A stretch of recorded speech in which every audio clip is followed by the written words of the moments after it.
اس لیے کرنل کو اپنا پرانا کالا سوٹ ہی پہننا پڑا جو شادی کے بعد سے اب تک اس نے صرف چند خاص موقعوں پر ہی پہنا تھا۔ بڑے صندوق میں کپڑوں کے نیچے اخبار میں لپٹے ہوئے اس سوٹ کو ڈھونڈنے میں کرنل کو کچھ دقت ہوئی۔ کیڑوں سے بچانے کے لیے صندوق میں نفتالین کی گولیاں رکھی ہوئی تھی۔ کرنل کی بیوی بستر میں دراز ابھی تک مرنے والے کے بارے میں سوچ رہی تھی۔ اب تک وہ ہمارے آگستین سے مل چکا ہوگا، وہ بولی۔ ممکن ہے وہ ہمارے بیٹے کو یہ نہ بتائے کہ اس کے مرنے کے بعد سے ہمارا کیا حال ہے۔ اس وقت وہ دونوں شاید مرغوں کے بارے میں گفتگو کر رہے ہوں گے، کرنل نے کہا۔ سوٹ ڈھونڈتے ڈھونڈتے کرنل کو صندوق میں ایک بڑی سی چھتری نظر آ گئی۔ یہ کرنل کی بیوی نے اس قرعہ اندازی میں جیتی تھی جو کرنل کی پارٹی کے لیے چندہ اکٹھا کرنے کی خاطر منعقد کی گئی تھی۔ تقریب کی رات وہ گھر کے باہر بیٹھ کر تماشا دیکھ رہے تھے جو بارش کے باوجود جاری رہا تھا۔ کرنل، اس کی بیوی اور ان کے بیٹے آگستین نے، جو اس وقت 8 برس کا تھا، اس چھتری کے نیچے بیٹھ کر آخر تک تماشا دیکھا تھا۔ اب آگستین مر چکا تھا اور چھتری کی چمکدار ساٹن میں کیڑوں نے سوراخ کر دیے تھے۔ ہماری سرکس کے مسخروں والی چھتری کا دیکھو کیا حال ہو گیا ہے۔ کرنل نے اپنا پرانا فقرہ دہرایا۔ چھتری کو کھولنے پر اس کے اوپر بہت ساری پراسرار سی سلاخیں نمودار ہو گئیں۔ اب تو یہ صرف آسمان کے تارے گننے کے کام کی رہ گئی ہے۔ وہ مسکرایا، مگر عورت نے مڑ کر چھتری کو دیکھنے کی زحمت نہ کی۔ ہر چیز کا یہی حال ہے، وہ سرگوشی میں بولی۔ ہم خود جیتے جی گل سڑ رہے ہیں۔ اس نے اپنی آنکھیں بند کر لی تاکہ مرنے والے کے بارے میں پورے انہماک سے سوچ سکے۔ ہاتھوں سے ٹٹول ٹٹول کر شیو کرنے کے بعد، کیونکہ اس کے پاس عرصے سے کوئی آئینہ نہیں تھا، کرنل نے خاموشی سے کپڑے پہنے۔ اس کی پتلون، جو اس کی ٹانگوں پر لمبے زیر جامے کی طرح کسی ہوئی تھی اور ٹخنوں پر فیتوں سے گانٹھ لگا کر بند کی جاتی تھی، کمر پر گردوں کے قریب اسی طرح کے فیتوں سے سنبھلی رہتی تھی جو ملمع کیے ہوئے 2 بکسوں میں سے گزرتے تھے۔ کرنل پیٹی نہیں باندھتا تھا۔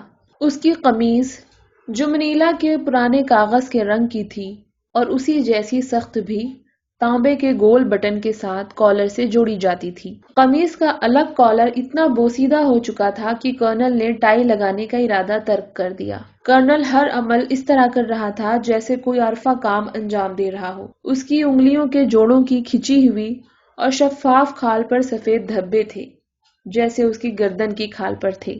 اپنے نقلی چمڑے کے جوتے پہننے سے پہلے اس نے ان کی سیون میں گھسی ہوئی خشک مٹی کو کھرچ کر صاف کیا۔ اس کی بیوی نے اس وقت اسے دیکھا۔ اس نے وہی لباس پہن رکھا تھا جو شادی کے روز پہنا تھا۔ تب ہی اس کی بیوی کو احساس ہوا کہ وہ کس قدر عمر رسیدہ ہو چکا ہے۔ یوں لگتا ہے جیسے تم کسی خاص موقع کے لیے بن سنور رہے ہو، وہ بولی۔ یہ جنازہ ایک خاص ہی موقع ہے، کرنل نے کہا۔ برسوں بعد اس قصبے میں یہ پہلا آدمی ہے جو طبعی موت مرا ہے۔ 9 بجے کے بعد مطلع صاف ہو گیا۔ کرنل باہر نکلنے کے لیے تیار تھا جب اس کی بیوی نے اسے آستین سے پکڑ لیا۔ بالوں میں کنگھی کر لو، اس نے کہا۔ کرنل نے اپنی فولاد کے رنگ کے سخت بالوں کو کنگھی سے بٹھانے کی کوشش کی، مگر یہ ناکام کوشش تھی۔ میں ضرور طوطے جیسا لگ رہا ہوں گا، اس نے کہا۔ عورت نے اسے غور سے دیکھا۔ وہ اس نتیجے پر پہنچی کہ وہ طوطے کی طرح نہیں لگ رہا تھا۔ کرنل اکہرے جسم کا آدمی تھا اور ایسا لگتا تھا جیسے اس کی ہڈیوں کا ڈھانچہ نٹ بولٹ سے کس کر تیار کیا گیا ہو، لیکن اس کی آنکھوں میں جان تھی جس کے بغیر وہ شاید فارمالین میں محفوظ کیا ہوا نمونہ لگتا۔ تم ٹھیک لگ رہے ہو، اس نے جواب دیا، اور جب کرنل گھر سے باہر قدم رکھنے لگا تو اضافہ کیا، ڈاکٹر سے ملو تو پوچھنا کہ کیا ہم نے کبھی اس کے سر پر کھولتا ہوا پانی انڈیلا تھا۔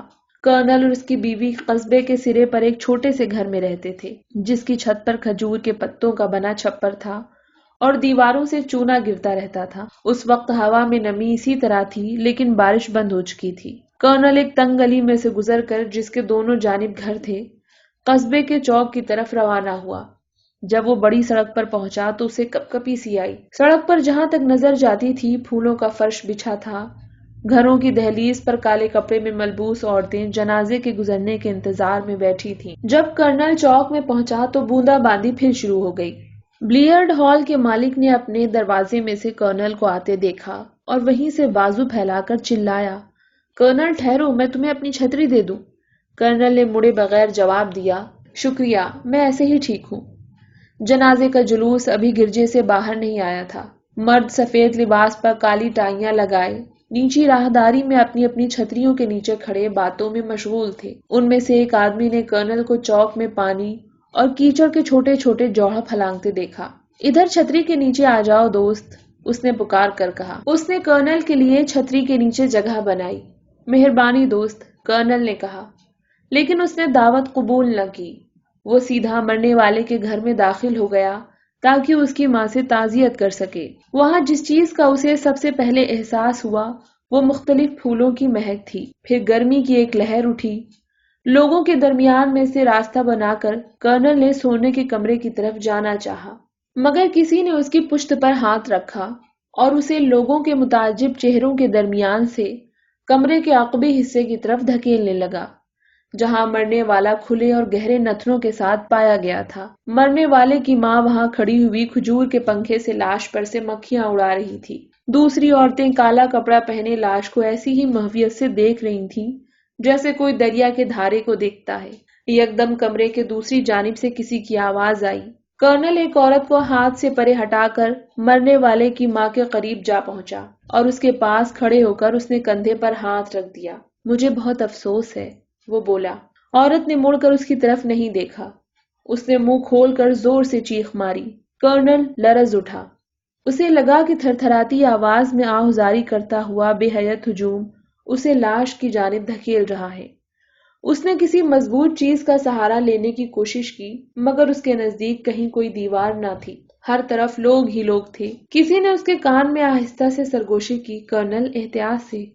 کرنل نے سر گھمایا اور اپنے سامنے مرنے والے کو پایا، لیکن کرنل نے اسے نہیں پہچانا کیونکہ وہ سفید کپڑوں میں ملفوف، بگل ہاتھ میں لیے، اکڑا ہوا اور متحرک تھا، اور کرنل ہی کی طرح گھبرایا ہوا لگ رہا تھا۔ جب کرنل نے تازہ ہوا میں سانس لینے کی خاطر اپنا چہرہ اوپر کیا تو اس نے دیکھا کہ بند تابوت سیڑھیوں سے پھسلتا، پھولوں کو کچلتا ہوا نیچے آ رہا ہے۔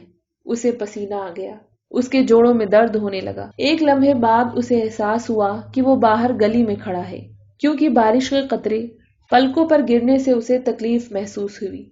کسی نے اسے بازو سے پکڑ لیا اور کہا، جلدی کرو دوست، میں تمہارا انتظار کر رہا تھا۔ یہ ساباس تھا، اس کے مرحوم بیٹے کا دینی باپ اور پارٹی کا واحد رہنما جو سیاسی مقافات سے بچ نکلا تھا اور قصبے ہی میں مقیم تھا۔ شکریہ دوست، کہہ کر کرنل اس کی چھتری کے نیچے آ گیا اور خاموشی سے اس کے ساتھ چلنے لگا۔ بینڈ ماتمی دھن بجانے لگا۔ کرنل نے بینڈ میں بگل بجانے والے کو موجود نہ پایا اور اسے پہلی بار مکمل طور پر یقین ہوا کہ مرنے والا واقعی مر چکا ہے۔ بیچارہ، اس نے آہستہ سے کہا۔ ساباس نے اپنا گلا صاف کیا۔ وہ چھتری کو بائیں ہاتھ میں یوں تھامے ہوئے تھا کہ چھتری کا دستہ اس کے سر کے برابر پہنچ رہا تھا، کیونکہ اس کا قد کرنل سے چھوٹا تھا۔ جب جنازہ چوک سے باہر آیا تو وہ دونوں باتیں کرنے لگے۔ تب ساباس کرنل کی طرف مڑا۔ اس کے چہرے پر فکر مندی کے آثار تھے۔ اس نے کرنل سے پوچھا، دوست، مرغ کی کیا خبر ہے؟ ابھی تک موجود ہے، کرنل نے جواب دیا۔ عین اسی وقت کسی کے زور سے بولنے کی آواز سنائی دی، یہ لوگ جنازے کو کہاں لے جا رہے ہیں؟ کرنل نے نظریں اوپر اٹھائی۔ اسے بیرک کی بالکنی پر قصبے کا میئر پھیل کر کھڑا نظر آیا۔ وہ اپنے فلالین کے لمبے زیر جامے میں ملبوس تھا۔ اس کا ایک گال سوجا ہوا تھا اور اس نے اس گال کی حجامت نہیں بنوائی تھی۔ ایک لمحے کے بعد کرنل کو فادر اینجل کی چیخ کر میئر سے بات کرنے کی آواز سنائی دی۔ چھتری پر بارش کی ٹپاٹپ کے باوجود کرنل نے گفتگو کی غایت سمجھ لی۔ کیا ہے؟ ساباس نے پوچھا۔ کچھ نہیں، کرنل نے جواب دیا۔ جنازے کو پولیس کی بیرکوں کے سامنے سے گزرنے کی اجازت نہیں ہے۔ ہاں، میں بھول گیا تھا، ساباس بولا۔ میں ہمیشہ بھول جاتا ہوں کہ مارشل لا لگا ہوا ہے۔ وہ تو ہے، لیکن یہ کون سا باغیوں کا جلوس ہے؟ ایک بیچارے غریب موسیقی کار کا جنازہ ہی تو ہے۔ جلوس نے راستہ تبدیل کر لیا۔ غریب محلوں میں عورتیں جنازے کو گزرتے خاموشی سے دیکھتی رہیں اور دانتوں سے اپنے ناخن کترتی رہیں، مگر تھوڑی دیر بعد وہ سڑک کے درمیان میں آ گئیں اور تحسین، تشکر اور الوداع کے نعرے لگانے لگی، جیسے ان کے خیال میں مرنے والا تابوت کے اندر ان کی بات سن رہا ہو۔ قبرستان میں پہنچ کر کرنل نے خود کو بیمار محسوس کیا۔ جب ساباس نے اسے دیوار کی طرف دھکیل کر تابوت برداروں کے لیے راستہ بنایا تو اس نے مسکرا کر کرنل کی طرف دیکھا، لیکن اس کے چہرے پر ایک جامد تاثر تھا۔ کیا بات ہے دوست؟ ساباس نے پوچھا۔ کرنل نے آہ بھری۔ وہی اکتوبر کی مصیبت، وہ اسی سڑک سے واپس آئے جس سے قبرستان گئے تھے۔ مطلع اب صاف ہو چکا تھا، آسمان کا رنگ گہرا نیلا تھا۔ اب شاید بارش نہیں ہوگی، کرنل نے سوچا، اور اس کی طبیعت جیسے بحال ہو گئی۔ لیکن وہ اب تک آزردہ تھا۔ ساباز کی بات نے اس کے خیالات کا سلسلہ توڑ دیا۔ ڈاکٹر کو کیوں نہیں دکھاتے؟ میں بیمار نہیں ہوں، کرنل نے کہا۔ صرف اکتوبر میں ایسا لگتا ہے جیسے میری انتڑیوں میں جاندار پل رہے ہوں۔ ساباز کے منہ سے نکلا۔ اس نے کرنل کو اپنے گھر کے دروازے پر خدا حافظ کہا۔ اس کا مکان نیا اور 2 منزلہ تھا، جس کی کھڑکیوں میں لوہے کی سلاخیں نصب تھیں۔ کرنل اپنے سوٹ سے چھٹکارا حاصل کرنے کی خاطر گھر کی طرف روانہ ہو گیا، لیکن نکڑ کی دکان سے کافی کا ڈبہ اور مرغ کے لیے آدھی پاؤنڈ مکئی خریدنے کے لیے اسے ایک بار پھر گھر سے نکلنا پڑا۔ جمعرات کے روز وہ عموماً اپنے جھولنے میں لیٹا رہتا تھا، لیکن اس جمعرات کو وہ سارا دن مرغ کی توازوں میں لگا رہا۔ بارش کئی دن سے ہو رہی تھی، پورے ہفتے اس کی انتڑیوں میں نباتات اگتے رہے تھے۔ اس کی کئی راتیں بیوی کے دمے کی سیٹیوں کے باعث بے خوابی میں گزری تھی، لیکن جمعے کی سہ پہر کو اکتوبر نے اپنی مارکا آرائی سے توقف کر لیا تھا۔ آگستین کے ساتھی جو اس کے ساتھ درزی کی دکان پر کام کرتے تھے اور مرغوں کی لڑائی کے رسیا تھے، موقع سے فائدہ اٹھا کر مرغ کا معائنہ کرنے چلے آئے۔ وہ اچھی حالت میں تھا۔ لڑکوں کے رخصت ہونے کے بعد جب کرنل اکیلا رہ گیا تو وہ خوابگاہ میں لوٹ آیا۔ اس کی بیوی کی طبیعت بھی آج قدرے بہتر تھی۔ لڑکے کیا کہہ رہے تھے؟ اس نے پوچھا۔ بہت جوش و خروش دکھا رہے تھے، کرنل نے اسے اطلاع دی۔ سب کے سب مرغ پر لگانے کے لیے پیسے بچا رہے ہیں۔ خدا جانے اس بدصورت مرغ میں سب کو کیا نظر آتا ہے، عورت بولی۔ مجھے تو وہ عجیب الخلقت لگتا ہے۔ اس کا سر ٹانگوں کے لحاظ سے کتنا چھوٹا ہے۔ سب کہتے ہیں کہ ایسا مرغ سارے علاقے میں نہیں ہے، کرنل نے جواب دیا۔ کم از کم 50 پیسوں کے برابر قیمت ہے اس کی۔ کرنل کو یقین تھا کہ اس دلیل میں اس کے مرغ کی دیکھ بھال جاری رکھنے کا عزم کا مکمل جواز موجود ہے۔ مرغ ایک لحاظ سے ان کے بیٹی کی وراثت تھا۔ آگستین کو مرغوں کی لڑائی کے دن ہی آج سے 9 ماہ قبل ممنوعہ لٹریچر بانٹتے ہوئے گولی مار دی گئی تھی۔ یہ ایک مہنگی خام خیالی ہے، عورت نے کہا۔ مکئی ختم ہونے کے بعد ہم اسے اپنا کلیجہ ہی کھلا کر پال سکیں گے۔ الماری میں اپنے کپڑے ڈھونڈنے کے دوران کرنل نے سوچنے کے لیے کافی وقت لیا۔ چند مہینوں کی بات ہے، اس نے جواب دیا۔ جنوری میں مرغوں کی لڑائی ہے، اس کے بعد ہم اسے زیادہ قیمت پر فروخت کر سکیں گے۔ کرنل نے جو پتلون صندوق سے نکالی اسے استری کی ضرورت تھی۔ عورت نے پتلون کو چولہے کے اوپر پھیلا دیا جہاں 2 استریاں دہکتے ہوئے کوئلے پر گرم ہو رہی تھیں۔ باہر جانے کی کیا جلدی ہے تمہیں؟ اس نے پوچھا۔ ڈاک کا دن ہے؟ ہاں، میں تو بھول ہی گئی تھی کہ آج جمعہ ہے، اس نے سونے کے کمرے میں واپس جاتے ہوئے تبصرہ کیا۔ کرنل نے پتلون کے سوا باقی سب کپڑے پہن لیے تھے۔ اس کی بیوی نے اس کے جوتوں کی طرف دیکھا۔ یہ تو اب پھینکنے کے لائق ہیں، وہ بولی۔ بہتر ہے کہ وہی نقلی چمڑے کے جوتے پہنے رہو۔ کرنل کو سخت نا امیدی ہوئی۔ وہ تو کسی یتیم کے جوتے دکھائی دیتے ہیں، اس نے احتجاج کیا۔ میں جب بھی انہیں پہنتا ہوں کسی پاگل خانے سے بھاگا ہوا لگتا ہوں۔ ہم اپنے بیٹے کے یتیم ہی تو ہیں، عورت نے کہا۔ اس بار بھی اس نے کرنل کو قائل کر لیا۔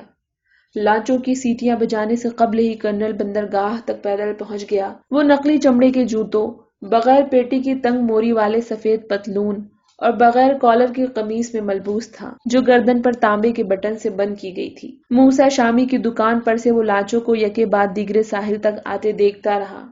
8 گھنٹے کی بے حرکتی سے اکڑے ہوئے مسافر اترے۔ اترنے والے وہی تھے جو ہمیشہ اترا کرتے تھے، یعنی گھر گھر جا کر چیزیں بیچنے والے، اور وہ لوگ جو پچھلے جمعے کو قصبے سے گئے تھے اور اب واپس آ رہے تھے۔ آخری لانچ ڈاک والی لانچ تھی۔ کرنل نے اذیت ناک بے چینی سے اسے کھاڑی پر لگتے دیکھا۔ اسے لانچ کی چھت پر چمنی سے بندھا ہوا روغنی کپڑے میں لپٹا ڈاک کا تھیلا دکھائی دیا۔ 15 برس کے انتظار نے اس کے وجدان کو تیز کر دیا تھا۔ مرغ نے اس کی بے چینی میں اضافہ کر دیا تھا۔ جب پوسٹ ماسٹر لانچ پر گیا اور تھیلے کو کھول کر اپنے کندھے پر رکھا، کرنل اس پر مستقل نظریں جمائے رہا۔ پھر وہ بندرگاہ کے متوازی سڑک پر جو دکانوں اور اسٹالوں کی ایک بھول بھلیا تھی جن میں رنگ برنگی چیزیں سجی ہوئی تھی، پوسٹ ماسٹر کے پیچھے چلنے لگا۔ ہر بار اس مرحلے سے گزرتے ہوئے اسے خوف سے مختلف مگر اتنی ہی جابرانہ بے چینی کا احساس ہوتا تھا۔ ڈاکٹر ڈاک خانے میں اپنے اخباروں کا منتظر تھا۔ میری بیوی نے کہا ہے کہ میں تم سے دریافت کروں کہ کیا ہم نے، جب تم ہمارے مہمان تھے، تمہارے سر پر کھولتا ہوا پانی پھینکا تھا؟ کرنل نے کہا۔ ڈاکٹر جوان آدمی تھا اور اس کا سر کالے اور چمکدار بالوں سے ڈھکا ہوا تھا۔ اس کی دانتوں کی ہمواری میں کوئی ناقابل یقین بات تھی۔ اس نے کرنل سے دمے کی مریضہ کا حال پوچھا۔ کرنل نے اپنی بیوی کے دمے کی مکمل رپورٹ دی، لیکن اس دوران پوسٹ ماسٹر پر مستقل نظریں جمائے رہا، جو تھیلے میں سے خط نکال کر لکڑی کے چوکور ڈبوں میں رکھ رہا تھا۔ اس کی آہستہ روی سے کرنل برانگیختہ ہو رہا تھا۔ ڈاکٹر نے اپنے خط اور اخبار وصول کیے۔ دواؤں کے اشتہار اس نے ایک جانب رکھ دیے، پھر وہ اپنے ذاتی خطوط دیکھنے لگا۔ اس عرصے میں پوسٹ ماسٹر ان لوگوں میں جو ڈاک خانے میں موجود تھے ڈاک بانٹتا رہا۔ کرنل نے اس لفافے کو دیکھا جس پر اس کے نام کا پہلا حرف درج تھا۔ اس میں نیلے کناروں والا ہوائی ڈاک کا ایک لفافہ پڑا تھا، جسے دیکھ کر کرنل کے اعصابی تناؤ میں اضافہ ہونے لگا۔ ڈاکٹر نے اخباروں کے بنڈل پر لگی مہر کو توڑا۔ وہ اخبار کی سرخیاں پڑھنے لگا، جبکہ کرنل اپنے نام والے خانے پر نظریں جمائے پوسٹ ماسٹر کے اس خانے کے آگے رکنے کا منتظر رہا، مگر پوسٹ ماسٹر اس کے پاس سے گزر کر آگے نکل گیا۔ ڈاکٹر نے اخبار کا مطالعہ روک کر کرنل کو اور پھر پوسٹ ماسٹر کو دیکھا، جو اب ٹیلی گراف کے آلے کے سامنے بیٹھ چکا تھا۔ اس نے پھر کرنل کو دیکھا۔ ہم جا رہے ہیں، وہ بولا۔ پوسٹ ماسٹر نے سر اٹھائے بغیر کہا، کرنل کے لیے کچھ نہیں ہے۔ کرنل کو خفت کا احساس ہوا۔ مجھے ڈاک کی توقع بھی نہیں تھی، اس نے جھوٹ بولا۔ پھر ڈاکٹر کی طرف مڑ کر وہ بالکل بچوں کے لہجے میں بولا، مجھے کوئی خط نہیں لکھتا۔ وہ دونوں خاموشی سے لوٹ گئے۔ ڈاکٹر کی توجہ ابھی اخبار پر ہی تھی۔ کرنل اپنے مخصوص انداز میں چل رہا تھا، کسی ایسے شخص کے انداز میں جو زمین پر کھویا ہوا سکہ ڈھونڈنے کے لیے اپنے راستے پر واپس آ رہا ہو۔ یہ ایک دھوپ بھری روشن سپہر تھی۔ چوک میں بادام کے درختوں سے آخری گلے سڑے پتے گر رہے تھے۔ جب وہ دونوں ڈاکٹر کے دفتر کے دروازے پر پہنچے تو اندھیرا چھانے لگا تھا۔ خبروں میں کیا ہے؟ کرنل نے پوچھا۔ ڈاکٹر نے اس کے ہاتھ میں چند اخبار تھما دیے۔ کوئی نہیں جانتا، ڈاکٹر نے جواب دیا۔ جو خبریں سینسر کی زد سے بچ جاتی ہیں، ان کے بین السطور پڑھنے سے بھی کچھ پتہ نہیں چلتا۔ کرنل نے اخبار کی سرخیاں پڑھی، جو سب بین الاقوامی خبروں کی تھیں۔ اوپر 4 کالم میں نہر سویز پر رپورٹ تھی۔ پہلا صفحہ تقریباً سارے کا سارا مرگ اور جنازوں کے اشتہاری اعلانات سے بھرا ہوا تھا۔ الیکشن ہونے تو ناممکن ہے، کرنل نے کہا۔ کیسی بچوں کی سی باتیں کرتے ہو کرنل، ڈاکٹر نے کہا۔ ہماری زندگی میں تو کسی مسیحا کے پیدا ہونے کی توقع نہیں ہے۔ کرنل نے ڈاکٹر کو اخبار واپس کرنے چاہے، مگر ڈاکٹر نے انکار کر دیا۔ گھر لے جاؤ، اس نے کہا، پڑھ کر کل صبح واپس کر دینا۔ 7 بجے کے بعد فلم سینسر کی درجہ بندی کی گھنٹیاں بجنا شروع ہو گئیں۔ فادر اینجل کا دستور تھا کہ گرجے کے مینار سے گھنٹیوں کے ذریعے ڈاک سے موصول ہونے والی اطلاعات کے مطابق فلموں کی اخلاقی درجہ بندی کا اعلان کیا کرتا تھا۔ اس شام کرنل کی بیوی نے 12 گھنٹیاں سنی۔ سب کے لیے نامناسب، اس نے کہا۔ سال ہو چلا ہے، کوئی ایسی فلم نہیں آئی جسے لوگ دیکھ سکیں۔ مچھردانی گراتے ہوئے اس نے منہ ہی منہ میں کہا، ساری دنیا کا اخلاق خراب ہو گیا ہے۔ کرنل نے اس کی بات کا جواب نہیں دیا۔ بستر پر لیٹنے سے پہلے اس نے مرغ کو بستر کے پائے سے باندھ دیا۔ اس نے دروازے کی کنڈی چڑھائی اور خوابگاہ میں کیڑے مار دوا چھڑکی۔ پھر لیمپ فرش پر رکھا، اپنا جھولنا لٹکایا اور لیٹ کر اخبار پڑھنے لگا۔ اس نے سب اخبار ترتیب وار پہلے صفحے سے آخری صفحے تک پڑھے، حتیٰ کہ اشتہار بھی پڑھ ڈالے۔ 11 بجے کرفیو کا بگل بجا۔ آدھ گھنٹے بعد کرنل نے اخبارات کا مطالعہ ختم کیا، اٹھ کر صحن کا دروازہ کھولا اور گھپ اندھیری رات میں باہر نکل کر دیوار کے ساتھ لگ کر پیشاب کیا۔ مچھر اس کا گھیراو کیے ہوئے تھے۔ جب وہ خوابگاہ میں واپس آیا تو اس کی بیوی جاگ رہی تھی۔ ریٹائرڈ جنگی سپاہیوں کے بارے میں کوئی خبر تھی؟ اس نے پوچھا۔ نہیں، کرنل نے اپنے بستر میں دراز ہوتے ہوئے کہا۔ پہلے کم از کم نئے پینشن حاصل کرنے والوں کی فہرست ہی شائع کروا دیا کرتے تھے۔ 5 سال سے وہ بھی چھپنی بند ہو گئی ہے۔ آدھی رات کے بعد بارش شروع ہو گئی۔ کرنل تھوڑی دیر تو سویا، مگر پھر اپنی انتڑیوں کے خوف سے جاگ گیا۔ کمرے کی چھت کہیں سے ٹپک رہی تھی۔ وہ اپنے آپ کو انہی کمبل میں کانوں تک لپیٹ کر ادھر ادھر ٹپکاؤ کے مقام کو ڈھونڈتا رہا۔ ٹھنڈے پسینے کی ایک لکیر اس کی ریڑھ کی ہڈی پر بہنے لگی۔ اسے بخار تھا۔ اسے لگا جیسے وہ جیلی کے تالاب میں چکر کھا رہا ہو۔ کوئی بولا۔ اپنے انقلابی بستر سے کرنل نے اسے جواب دیا۔ کس سے باتیں کر رہے ہو؟ اس کی بیوی نے پوچھا۔ اس انگریز سے جو چیتے کا بھیس بدل کر کرنل اوریلیانو بوئندیا کے کیمپ میں آ گیا تھا، کرنل نے جواب دیا۔ اس نے بخار میں تپتے ہوئے اپنے بستر میں کروٹ لی۔ وہ ڈیوک آف مارل برو تھا۔ صبح تک آسمان صاف ہو گیا تھا۔ گرجے کی عبادت کی دوسری گھنٹی بجنے پر وہ جھولنے سے کود کر اتر آیا اور ایک الجھی ہوئی حقیقی دنیا میں پاؤں جمانے لگا جسے مرغ کی بانگ اور الجھا رہی تھی۔ اس کا سر اب تک چکرا رہا تھا، اسے متلی ہو رہی تھی۔ وہ صحن میں چلا گیا اور موسم سرما کی دھیمی سرگوشیوں اور گہری خوشبوؤں میں سے گزر کر غسل خانے کی طرف لپکا۔ جست کی چھت والے لکڑی کے ٹخنوں کے بنے غسل خانے کے اندر امونیا کی بو سے ہوا لطیف ہو گئی تھی۔ کرنل نے پیشاب کی نالی کا ڈھکن اٹھایا تو اس میں سے ہزاروں مکھیاں ایک تکونے بادل کی صورت میں برآمد ہوئیں۔ اس کا اندیشہ غلط ثابت ہوا۔ کھردرے تختوں پر اکڑو بیٹھے ہوئے اسے کسی خواہش میں ناکامی کا احساس ہوا۔ اس کے اعضائے ہاضمہ میں اب کند سے درد نے جگہ پا لی تھی۔ ہر اکتوبر میں یہی ہوتا ہے، وہ بڑبڑایا۔ لیکن جب تک اس کے انتڑیوں میں اگنے والے کھمبیوں کو سکون نہ آیا، وہ پر اعتماد اور معصوم توقع کے ساتھ وہیں بیٹھا رہا۔ آخر کار مرغے کو دیکھنے کی خاطر وہ واپس خوابگاہ میں لوٹ آیا۔ کل رات بخار سے تمہیں ہذیان ہو رہا تھا، اس کی بیوی نے کہا۔ ہفتے بھر کے دمے کے دورے کے ختم ہوتے ہی وہ اٹھ کر کمرے کی صفائی میں مصروف ہو گئی تھی۔ کرنل نے یاد کرنے کی کوشش کی۔ بخار نہیں تھا، اس نے جھوٹ بولا۔ مجھے دوبارہ مکڑی کے جالوں کے خواب آ رہے تھے۔ ہمیشہ کی طرح عورت دمے کے دورے کے اختتام پر اعصابی قوت اور جوش سے بھرپور تھی۔ پوری صبح وہ سارے مکان کو الٹ پلٹ کرتی رہی۔ گھڑی اور نوجوان لڑکی کی تصویر کے علاوہ اس نے ہر چیز کی جگہ تبدیل کر دی۔ وہ اتنی دبلی اور گٹھے ہوئے بدن کی تھی کہ جب اپنے کپڑے کے چپلوں اور ہر سمت سے بند کالے لباس میں چلتی تھی تو لگتا تھا جیسے اس میں دیواروں کے پار نکل جانے کی قوت ہو۔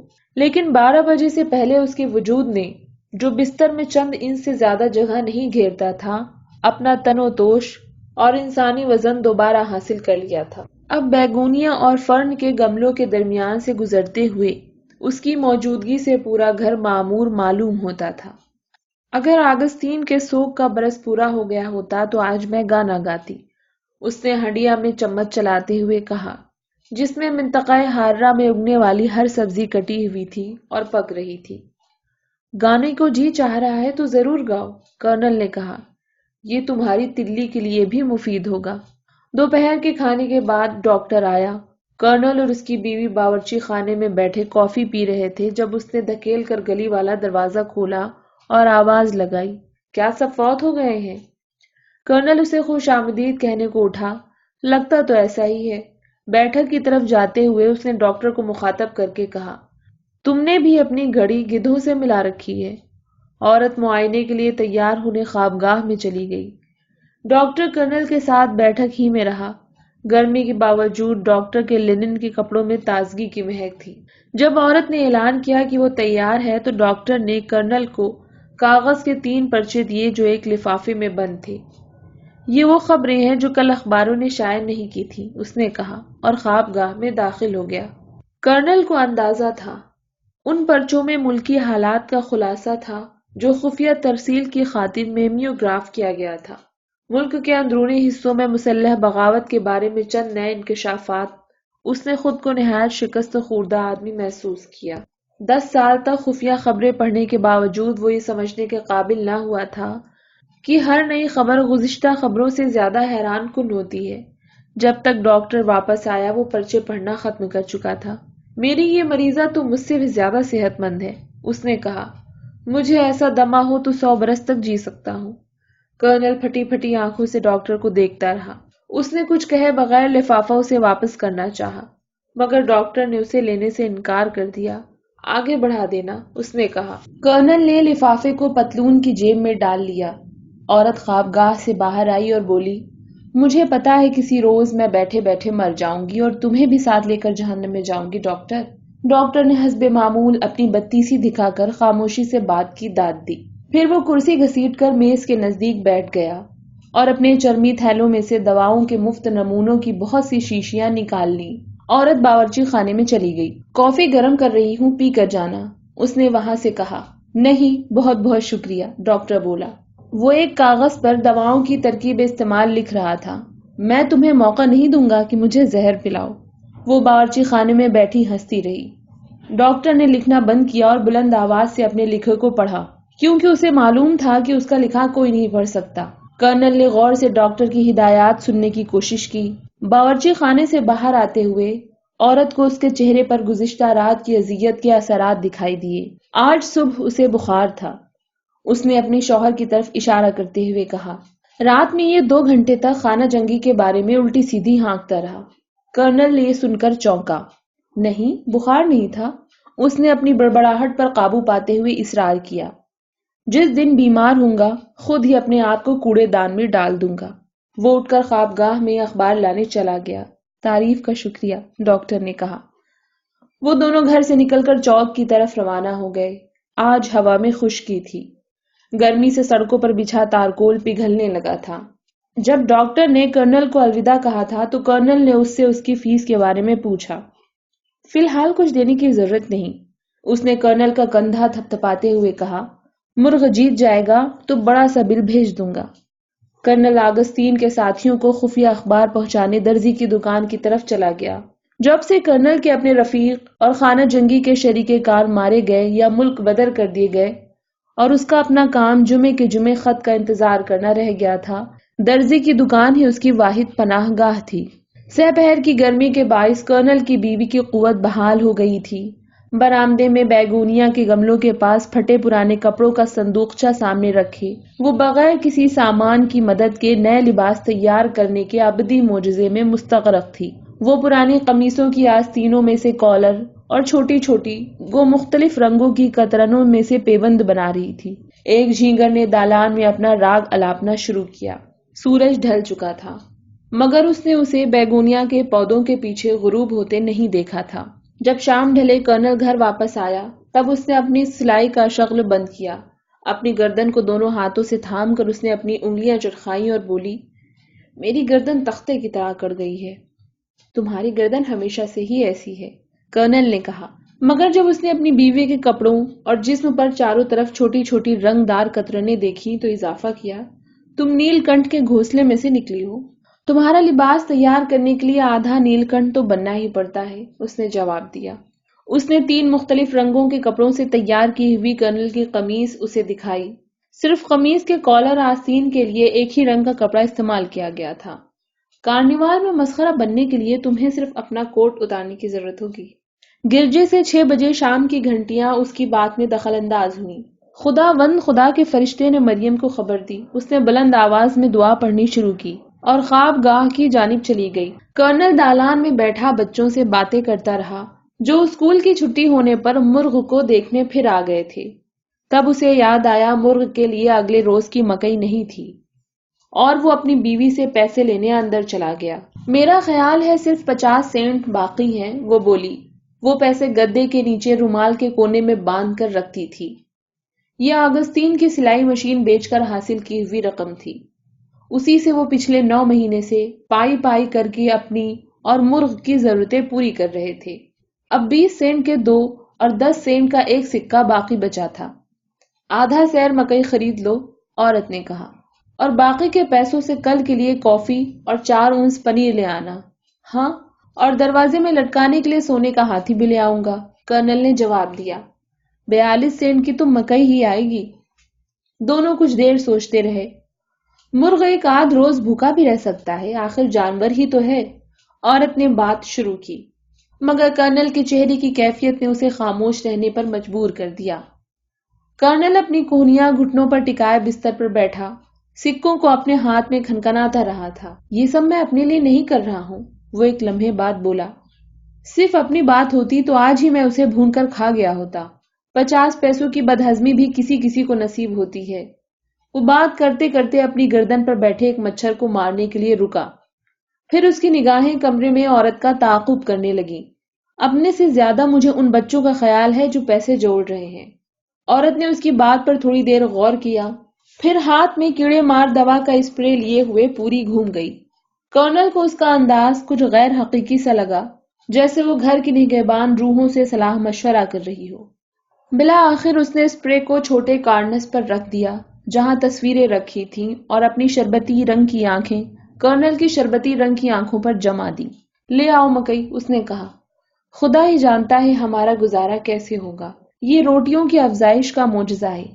اگلے ہفتے کے دوران ہر روز دوپہر کو میز پر کھانے کو موجود پا کر کرنل یہی دہراتا رہا، اپنی رفوگری اور سلائی کڑھائی کی حیرت انگیز صلاحیتوں کے ساتھ۔ شاید اس کی بیوی نے پیسے کی مدد کے بغیر گھر چلانے کا گر بھی دریافت کر لیا تھا۔ کرنل کے ساتھ اکتوبر کی عارضی صلح ابھی جاری تھی۔ ہوا میں نمی کی جگہ غنودگی نے لے لی تھی۔ تانبئی دھوپ کی آسودگی میں عورت نے 3 سہ پہریں اپنے بالوں کی آرائش کے پیچیدہ عمل میں صرف کی۔ بڑی عبادت شروع ہو چکی ہے۔ کرنل نے اسے ٹوٹے کنگروں والی کنگھی سے اپنے لمبے نیلگو بالوں کی گرہیں سلجھاتے دیکھ کر کہا۔ دوسرے روز وہ دالان میں بیٹھی، گود میں سفید چادر بچھائے، باریک کنگھی سے جوئیں نکالنے میں مگن رہی، جو اس کی بیماری کے دنوں میں چوگنی ہو گئی تھی۔ آخر کار اس نے سنبل کے عرق سے اپنے بال دھوئے اور ان کے سوکھنے کے انتظار میں انہیں 2 دفعہ گول کر کے تولیے کے ساتھ گردن کے اوپر باندھے رکھا۔ کرنل انتظار کرتا رہا۔ رات کو اپنے جھولنے میں وہ بے خواب لیٹا مرغ کے بارے میں فکر مند رہا، لیکن بدھ کے روز جب مرغ کا وزن کیا گیا تو وہ ٹھیک ٹھاک نکلا۔ اسی سہ پہر جب آگستین کے ساتھی مرغ کی فتح سے ہونے والے اپنے مفروضہ منافعوں کا حساب لگاتے ہوئے اس کے گھر سے رخصت ہوئے تو کرنل بھی خود کو چاق و چوبند محسوس کر رہا تھا۔ اس کی بیوی نے اس کے بال تراشے۔ تم نے میری عمر کے 20 سال کم کر دیے ہیں، کرنل نے اپنے سر پر ہاتھ پھیرتے ہوئے کہا۔ اس کی بیوی کو لگا کہ وہ درست کہہ رہا ہے۔ جب میری صحت ٹھیک ہو تو میں مردوں کو بھی زندہ کر سکتی ہوں، اس نے کہا، لیکن اس کی خود اعتمادی صرف چند گھنٹے قائم رہ سکی۔ گھر میں اب دیوار گھڑی اور تصویر کے سوا بیچنے کو کچھ نہ بچا تھا۔ جمعرات کی شام تک جب وہ اپنے وسائل کی آخری حد کو پہنچ چکے تھے، عورت نے صورتحال پر تشویش کا اظہار کیا۔ فکر مت کرو، کرنل نے اسے تسلی دی، کل ڈاک کا دن ہے۔ دوسرے روز وہ ڈاکٹر کے دفتر کے سامنے کھڑا لانچوں کا انتظار کر رہا تھا۔ ہوائی جہاز کمال شے ہے، کرنل ڈاک کے تھیلے پر نظریں جمائے جمائے بولا۔ سنا ہے ایک ہی رات میں آدمی یورپ پہنچ سکتا ہے؟ درست ہے، ڈاکٹر نے ایک بار تصویر رسالے سے اپنے آپ کو پنکھا جھلتے ہوئے کہا۔ کرنل نے ان بہت سے لوگوں کے درمیان پوسٹ ماسٹر کو ڈھونڈ لیا جو لانچ کے گودی پر لگنے کے منتظر تھے تاکہ اس کے لگتے ہی کود کر چڑھ جائیں۔ لانچ پر چڑھنے والا سب سے پہلا شخص پوسٹ ماسٹر تھا۔ اس نے لانچ کے کپتان سے ایک مہر لگا لفافہ وصول کیا، پھر وہ لانچ کی چھت پر پہنچ گیا۔ ڈاک کا تھیلا تیل کے 2 کنستروں کے درمیان بندھا ہوا تھا۔ مگر ہوائی سفر میں خطرہ تو ضرور ہوتا ہوگا، کرنل نے کہا۔ کچھ دیر کو پوسٹ ماسٹر اس کی نظروں سے اوجھل ہوا، لیکن جلد ہی وہ اسے شربت والے ریڑھے پر سجی ہوئی رنگ برنگی بوتلوں کے درمیان کھڑا نظر آ گیا۔ انسانیت کو ترقی کی کچھ قیمت تو ادا کرنی ہی پڑتی ہے۔ حالانکہ ہوائی سفر نئی ایجاد ہے، مگر لانچوں کے مقابلے میں اب بھی محفوظ ہے، ڈاکٹر نے جواب دیا۔ آدمی 20,000 فٹ کی بلندی پر سفر کر رہا ہو تو موسم کے اثرات سے اوپر ہوتا ہے۔ 20,000 فٹ؟ کرنل نے پریشان ہو کر دہرایا۔ اس کا ذہن اس ہندسے کے معنی سے ناشنا تھا۔ ڈاکٹر کو دلچسپی پیدا ہو گئی۔ اس نے تصویر رسالے کو پھیلا کر اپنے دونوں ہاتھوں پر ٹکایا۔ یہ مکمل سکوت اور توازن ہے، اس نے کہا، لیکن کرنل کی توجہ پوسٹ ماسٹر پر مرکوز تھی۔ اس نے اسے بائیں ہاتھ میں گلاس تھامے گلابی رنگ کا شربت پیتے دیکھا۔ اس کے دائیں ہاتھ میں ڈاک کا تھیلا تھا۔ مزید یہ کہ رات کو وہ پرواز کرنے والے جہاز سمندر میں لنگر ڈالے ہوئے ہر جہاز سے رابطہ قائم کرتے ہیں۔ ڈاکٹر بولتا رہا۔ ان احتیاطی تدابیر کی وجہ سے ہوائی جہاز لان سے کہیں زیادہ محفوظ ہوتا ہے۔ کرنل نے اس کی طرف دیکھا۔ ظاہر ہے، وہ بولا، جہاز کا سفر یقیناً اڑنے والے قالین پر سفر کی طرح ہوتا ہوگا۔ پوسٹ ماسٹر سیدھا ان کی طرف نکل آیا۔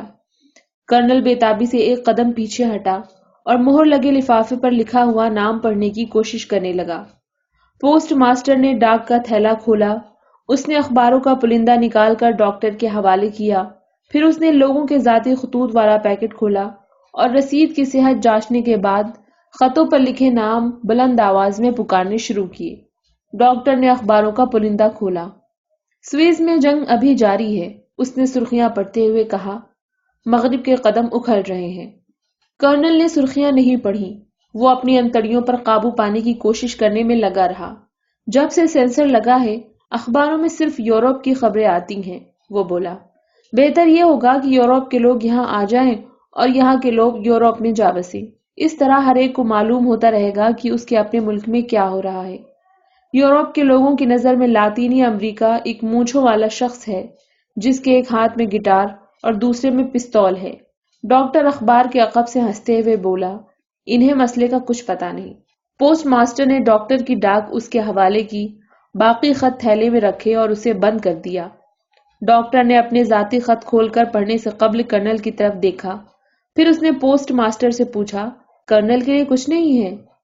کرنل کا دل دہل گیا۔ پوسٹ ماسٹر تھیلا اپنے کندھے پر ڈال کر پلیٹ فارم سے اترا اور ان کی طرف رخ کیے بغیر بولا، کرنل کو کوئی خط نہیں دکھتا۔ اپنی عادت کے برخلاف کرنل سیدھا گھر واپس نہیں گیا۔ اس نے درزی کی دکان پر بیٹھ کر کافی پی۔ اس دوران آگستین کے ساتھی اخبار کے صفحے الٹتے رہے۔ کرنل خود کو فریب خوردہ محسوس کر رہا تھا۔ اس کا جی چاہا کہ خالی ہاتھ اپنی بیوی کے سامنے جانے کے بجائے اگلے جمعے تک وہیں بیٹھا رہے، لیکن جب درزی کی دکان بند ہونے لگی تو اسے حقیقت کا سامنا کرنا ہی پڑا۔ اس کی بیوی اس کی منتظر تھی۔ کچھ نہیں آیا؟ اس نے دریافت کیا۔ کچھ نہیں، کرنل نے جواب دیا۔ اس سے اگلے جمعے کو وہ پھر لانچو کو دیکھنے گیا اور ہر جمعے کی طرح خط کے بغیر لوٹ آیا۔ ہم نے کافی انتظار کر لیا، اس رات اس کی بیوی نے اس سے کہا۔ 15 سال تک کسی خط کا انتظار کرنے کے لیے بیل کا سا صبر چاہیے جیسا تم میں ہے۔ کرنل اخبار پڑھنے کی غرض سے اپنے جھولنے میں لیٹ گیا۔ ہمارا نمبر 1830 ہے، اس نے کہا۔ باری آتے آتے وقت لگے گا۔ جب سے ہم انتظار کر رہے ہیں لاٹری میں بھی یہ نمبر 2 دفعہ نکل چکا ہے، اس کی بیوی نے جواب دیا۔ کرنل نے حسب معمول اخبار پہلے صفحے سے آخری صفحے تک اشتہاروں سمیت پڑھا، لیکن آج وہ پڑھتے وقت خبروں پر دھیان دینے کے بجائے پرانے سپاہیوں کی پینشن کے بارے میں سوچتا رہا۔ 19 برس قبل جب کانگریس نے قانون بنایا تھا، 8 برس اسے اپنا دعویٰ منوانے میں لگے تھے۔ مزید 6 سال بعد اس کا نام پینشن کے حقداروں کی فہرست میں درج کیا گیا تھا۔ وہ آخری خط تھا جو اسے موصول ہوا۔ کرفیو کے بگل کے بعد کرنل نے اخبار پڑھنا بند کر دیا۔ جب وہ بتی بجھانے لگا تو اسے احساس ہوا کہ اس کی بیوی ابھی تک جاگ رہی ہے۔ تمہارے پاس وہ اخبار کا تراشا ابھی تک ہے؟ عورت سوچنے لگی۔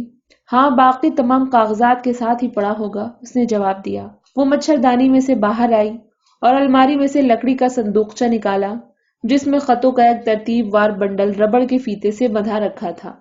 بنڈل میں سے اس نے وکلا کی ایک فرم کا اشتہار ڈھونڈ نکالا جس میں سپاہیوں کی پینشن پر جلد از جلد کارروائی کرانے کا یقین دلایا گیا تھا۔ جتنا وقت میں نے تمہیں وکیل تبدیل کرنے پر آمادہ کرنے میں لگایا ہے، اتنے عرصے میں ہم رقم وصول کر کے خرچ بھی کر چکے ہوتے۔ عورت نے اشتہار اپنے خاوند کو تھماتے ہوئے کہا۔ جان بوجھ کر اپنے مقدمے کو انڈین لوگوں کے مقدمے کی طرح طاق پر رکھوانے سے ہمیں کیا حاصل ہوا؟ کرنل نے تراشے پر نظر ڈالی جو 2 برس پرانا ہو چکا تھا۔ اس نے اسے اپنی جیکٹ کی جیب میں رکھ دیا جو دروازے کے پیچھے ٹنگی ہوئی تھی۔ مصیبت یہ ہے کہ وکیل تبدیل کرنے میں پیسے خرچ ہوتے ہیں۔ بالکل بھی نہیں، عورت فیصلہ کن لہجے میں بولی۔ تم انہیں لکھو کہ وہ اپنی فیس جتنی بھی ہو پینشن ملنے پر اس سے کاٹ لیں، صرف اسی شرط پر وہ مقدمہ لیں گے۔ چنانچہ ہفتے کی سپہر کو کرنل اپنے وکیل سے ملنے گیا۔ اس نے اسے کاہلی کے ساتھ اپنے جھولنے میں دراز پایا۔ وہ ایک عظیم الجثہ نیگرو تھا جس کے صرف اوپر کے 2 دانت سلامت تھے۔ کرنل کو دیکھ کر اس نے اٹھ کر اپنی کھڑاویں پہنی اور پیانولا کے پیچھے والی کھڑکی کھول دی۔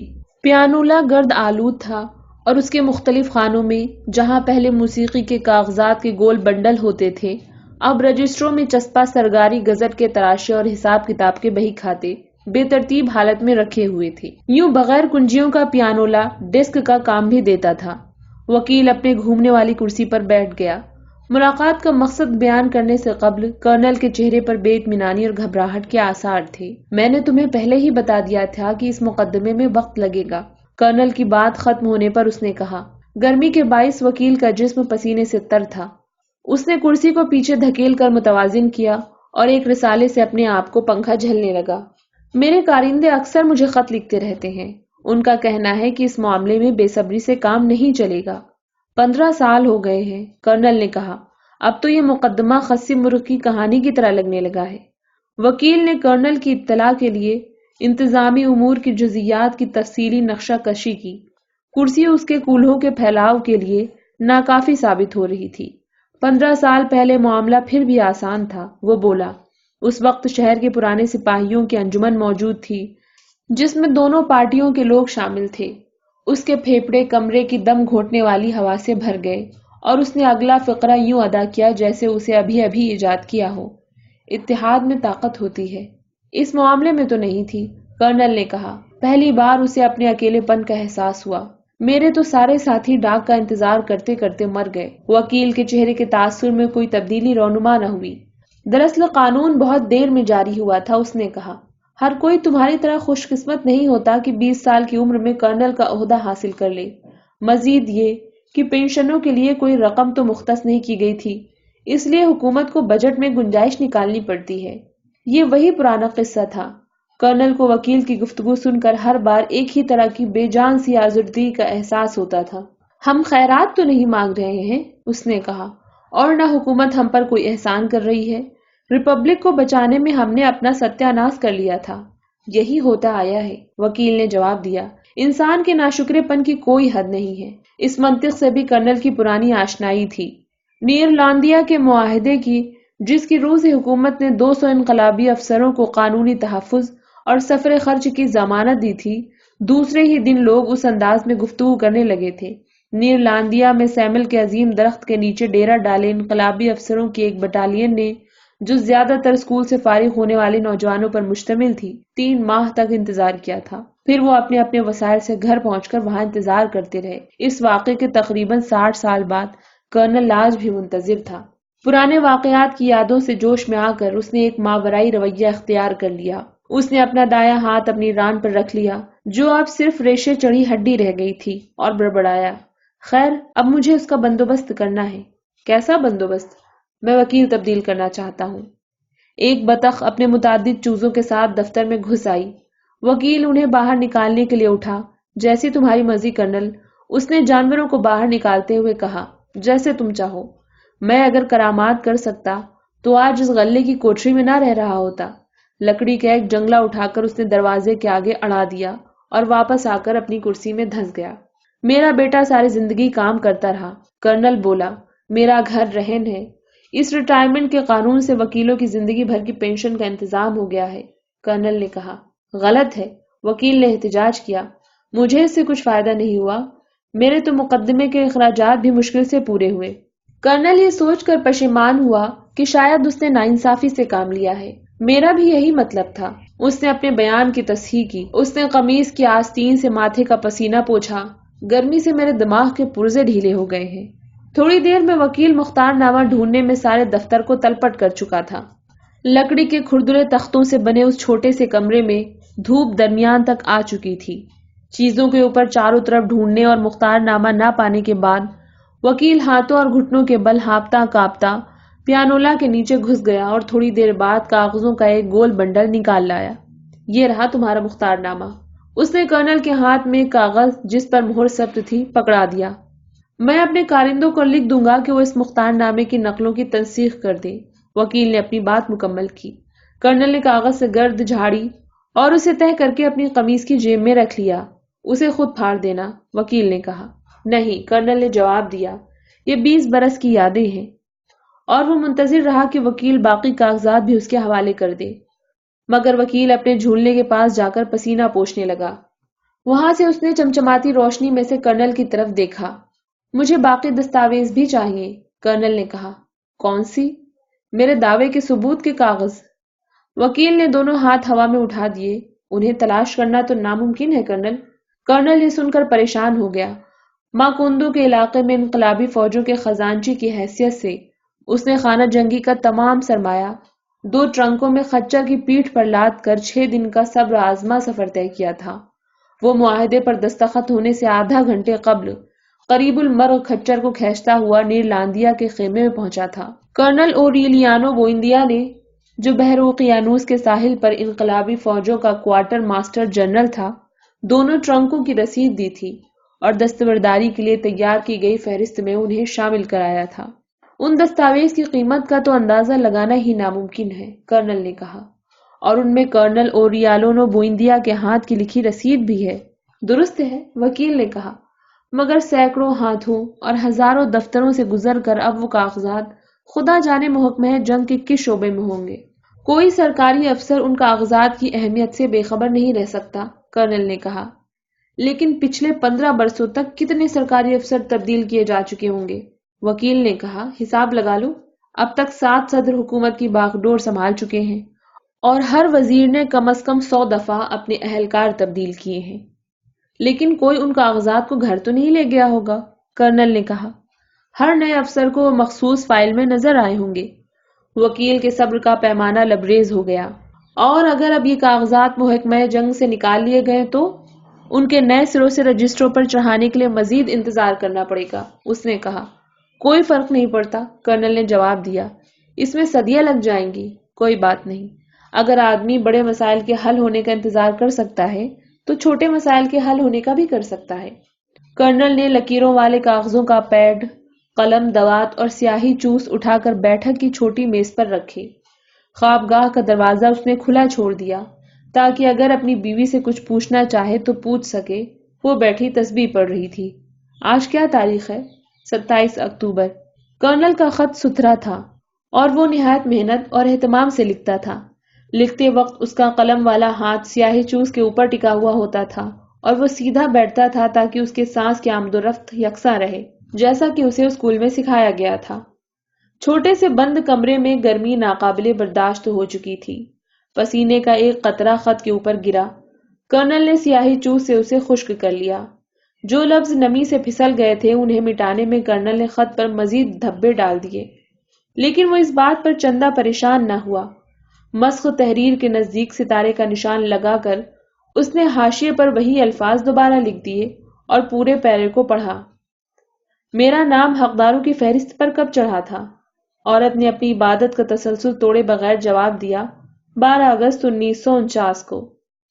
تھوڑی دیر بعد بارش شروع ہو گئی۔ کرنل نے بچکانہ سے انداز میں صفحے کے حاشیوں کو لمبے ٹیڑھے خطوط سے خاکہ کشی کر کے بھر دیا، جو اس نے مانورے کے پبلک اسکول میں ہی سیکھی تھی۔ اس کے بعد اس نے دوسرے صفحے کے نصف تک لکھا اور اپنے دستخط کر دیے۔ پھر اس نے اپنی بیوی کو خط پڑھ کر سنایا۔ بیوی نے ہر فقرے کی سر ہلا کر توثیق کی۔ خط پڑھنے کے بعد کرنل نے لفافہ بند کیا اور لیمپ بجھا دیا۔ کسی سے کہہ کر اسے ٹائپ کرا لو؟ نہیں، کرنل نے جواب دیا، میں لوگوں کے احسان اٹھا اٹھا کر تنگ آ چکا ہوں۔ آدھ گھنٹے تک وہ کھجور کے پتوں کی چھت پر بارش کی آواز سنتا رہا۔ قصبہ بارش کے طوفان میں غرق ہو رہا تھا۔ کرفیو کے بگل کے بعد کہیں سے چھت کے ٹپکنے کی آواز آنے لگی۔ یہ قدم تمہیں بہت پہلے اٹھا لینا چاہیے تھا، عورت نے کہا۔ آدمی اپنے معاملات کو خود ہی نپٹائے تو ٹھیک رہتا ہے۔ کرنل کے کان چھت کے ٹپکنے کی طرف لگے ہوئے تھے۔ خیر زیادہ دیر نہیں ہوئی، ہو سکتا ہے مکان کے رہن کی ادائیگی کی تاریخ سے پہلے پہلے یہ معاملہ طے ہی ہو جائے۔ 2 سال میں، عورت نے کہا۔ چھت کا سوراخ ڈھونڈنے کے لیے کرنل نے لیمپ روشن کیا۔ مرغ کا پانی والا ڈبہ ٹپکاؤ کے نیچے رکھ کر وہ خوابگاہ میں واپس آ گیا۔ خالی ڈبے میں بوندوں کے ٹپکنے کی کرخت آواز نے اس کا تعاقب کیا۔ یہ بھی ممکن ہے کہ حکومت اپنی رقم پر سود بچانے کی خاطر مقدمے کا فیصلہ جنوری سے قبل ہی کر دے، وہ بولا اور خود ہی قائل ہو گیا۔ تب تک آگستین کے سوگ کا برس بھی پورا ہو چکا ہوگا اور ہم فلم دیکھنے جا سکیں گے۔ عورت دبی دبی ہنسنے لگی۔ مجھے تو یہ بھی یاد نہیں کہ کارٹون کیسے ہوا کرتے تھے، اس نے کہا۔ کرنل نے مچھردانی میں سے اسے دیکھنے کی کوشش کی۔ آخری دفعہ تم نے کب فلم دیکھی تھی؟ 1931 میں، اس نے جواب دیا۔ مردے کی وصیت دکھائی جا رہی تھی۔ اس میں کوئی لڑائی بھی تھی؟ پتہ ہی نہیں چلا۔ بھوت لڑکی کا نیکلس چرانے والا تھا کہ طوفان آ گیا اور فلم بند کر دی گئی۔ بارش کی آواز نے دونوں کو رفتہ رفتہ سلا دیا۔ کرنل نے انتڑیوں میں بے چینی سی محسوس کی، لیکن وہ خوف زدہ نہ ہوا۔ 1 اور اکتوبر ختم ہونے کو تھا۔ اس نے خود کو اونی کمبل میں لپیٹ لیا اور ایک لمحے کو دور سے اپنی بیوی کے سانسوں کی بجریلی آواز کو کسی اور خواب کی روح پر بہتے ہوئے سنتا رہا۔ تب اس نے بات کی۔ بولتے وقت وہ پورے ہوش میں تھا۔ عورت جاگ گئی۔ کس سے باتیں کر رہے ہو؟ کسی سے نہیں، کرنل نے کہا۔ کرنل نے کہا، میں یہ سوچ رہا تھا کہ ماکندو کے جلسے میں جب ہم نے کرنل اوریلیانو بوئندیا سے کہا تھا کہ ہتھیار نہ ڈالیں تو ہم نے اسے غلط مشورہ نہیں دیا تھا۔ ساری تباہی اسی سے شروع ہوئی ہے۔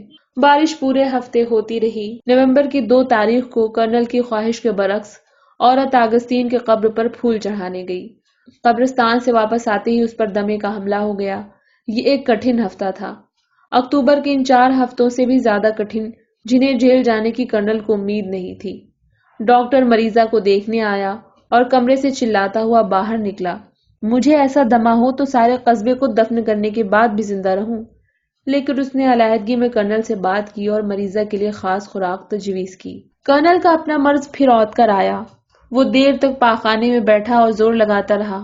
اسے ٹھنڈے پسینے آتے رہے اور یوں محسوس ہوتا رہا جیسے وہ گل سڑ رہا ہو اور اس کی انتڑیوں میں اگی زہریلی نباتات ٹوٹ ٹوٹ کر گر رہی ہوں۔ اب تو سردی آ گئی ہے، اس نے خود کو اطمینان دلایا۔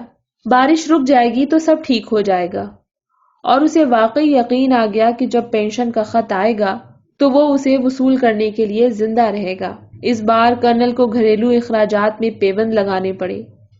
ارد گرد کی دکانوں سے اسے کئی مرتبہ دانت کچکچا کر ادھار مانگنا پڑا۔ صرف 1 ہفتے کی بات ہے، وہ دکانداروں سے کہتا رہا، حالانکہ اسے خود بھی یقین نہ تھا کہ یہ سچ ہے۔ پچھلے جمعے کو مجھے رقم مل جانی چاہیے تھی۔ دورے کے گزر جانے کے بعد عورت اسے غور سے دیکھنے پر دہشت زدہ رہ گئی۔ تم تو ہڈیوں کا ڈھانچہ بن کر رہ گئے ہو، اس نے کہا۔ نہیں، میں اپنا خاص خیال رکھ رہا ہوں تاکہ اپنے آپ کو فروخت کر سکوں، کرنل نے جواب دیا۔ مجھے کلارنٹ فیکٹری والوں نے پہلے ہی رکھ لیا ہے۔ لیکن حقیقت یہ تھی کہ خط کی امید نے اسے معمولی سا سہارا دے رکھا تھا۔ تھکن اور بے خوابی سے چور، وہ اپنی اور مرغ کی ضرورتوں کی خبر گیری بیک وقت نہیں کر پا رہا تھا۔ نومبر کے دوسرے ہفتے میں اسے خیال ہوا کہ مرغ کو 2 دن اور مکئی نہ ملی تو وہ چل بسے گا۔ تب اسے یاد آیا کہ اس نے جولائی کے مہینے میں چمنی کے اندر مٹھی بھر لوبیا سنبھال کر رکھا تھا۔ لوبیا کی پھلیوں سے دانے نکال کر اس نے پیتل کے ڈبے میں ڈالے اور مرغ کے آگے رکھ دیے۔ ادھر آؤ، اس کی بیوی نے اسے آواز دی۔ 1 منٹ ٹھہرو، کرنل نے جواب دیا اور لوبیا کے دانوں کے بارے میں مرغ کے رد عمل کا جائزہ لینے لگا۔ بھیک منگوں کو انتخاب کا حق نہیں ہوتا۔ اس نے اپنی بیوی کو بستر میں اٹھ کر بیٹھنے کی کوشش کرتے ہوئے پایا۔ اس کی بیماری سے لاغر جسم میں سے دواؤں اور جڑی بوٹیوں کی بو اٹھ رہی تھی۔ اس نے ہر لفظ ٹھہر ٹھہر کر اور نپے تلے انداز میں ادا کیا۔ اس مرغ سے ابھی فوراً چھٹکارا حاصل کرو۔ کرنل اس لمحے کی توقع کرتا رہا تھا، اور وہ اس کا سہ پہر سے منتظر تھا جب اس کے بیٹے کو گولی ماری گئی تھی اور اس نے مرغ کی نگہداشت کرنے کا فیصلہ کیا تھا۔ اس موضوع پر سوچ بچار کا اسے خاصا وقت مل چکا تھا۔ ابھی کیا فائدہ، اس نے کہا۔ 2 مہینوں میں مرغے کی لڑائی ہے، اس کے بعد ہم اس کے اچھے پیسے حاصل کر سکیں گے۔ پیسوں کا سوال نہیں ہے، عورت نے کہا۔ آج جب لڑکے آئے تو انہیں کہو کہ مرغ کو لے جائیں اور اس کے ساتھ جو کرنا ہو کریں۔ یہ آگستین کی خاطر ہے، کرنل نے پہلے سے سوچی ہوئی دلیل پیش کی۔ اس کی شکل یاد کرو جب وہ ہمیں بتانے آیا تھا کہ مرغ جیت گیا ہے۔ دراصل کرنل کی بیوی نے اپنے بیٹے کے بارے میں سوچا تھا۔ ان بدبخت مرغوں ہی کی وجہ سے اس کی جان گئی، اس نے چیخ کر کہا۔ 3 جنوری کو اگر گھر میں ٹکا رہتا تو اس پر برا وقت کیوں آتا؟ وہ اپنی سوکھی ہوئی شہادت کی انگلی سے دروازے کی طرف اشارہ کر کے بولی۔